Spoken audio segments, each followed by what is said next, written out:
قرہ بن ایاس رضی اللہ تعالیٰ عنہ کہتے ہیں کہ رسول اللہ صلی اللہ علیہ وآلہ وسلم نے فرمایا، میری امت میں سے ایک گروہ کو ہمیشہ قیامت تک اللہ تعالیٰ کی مدد حاصل رہے گی۔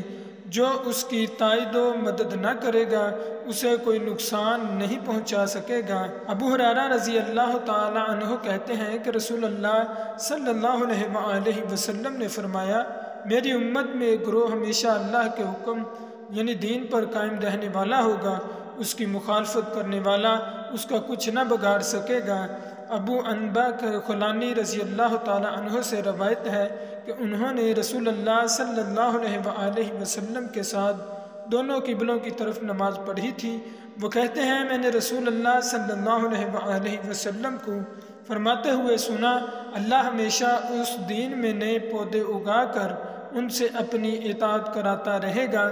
وضاحت ہے اس کی، نئے پودے اگانے کا مطلب یہ ہے کہ وہ نئے نئے لوگوں کو پیدا فرمائے گا جو اس کی اطاعت و فرما برداری کریں گے۔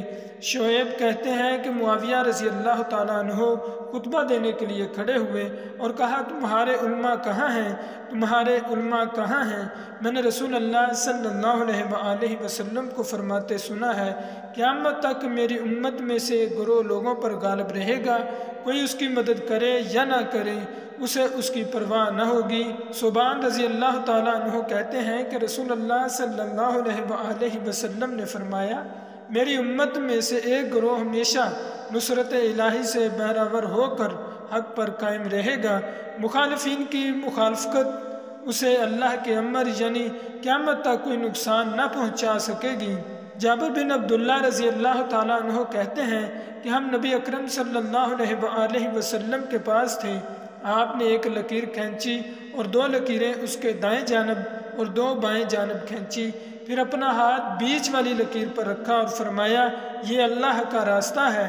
پھر اس آیت کی تلاوت کی۔ ترجمہ، یہی میرا سیدھا راستہ ہے، پس تم اسی پر چلو اور دوسرے راستوں پر نہ چلو، ورنہ یہ تمہیں اللہ تعالیٰ کے راستہ سے بھٹکا دیں گی۔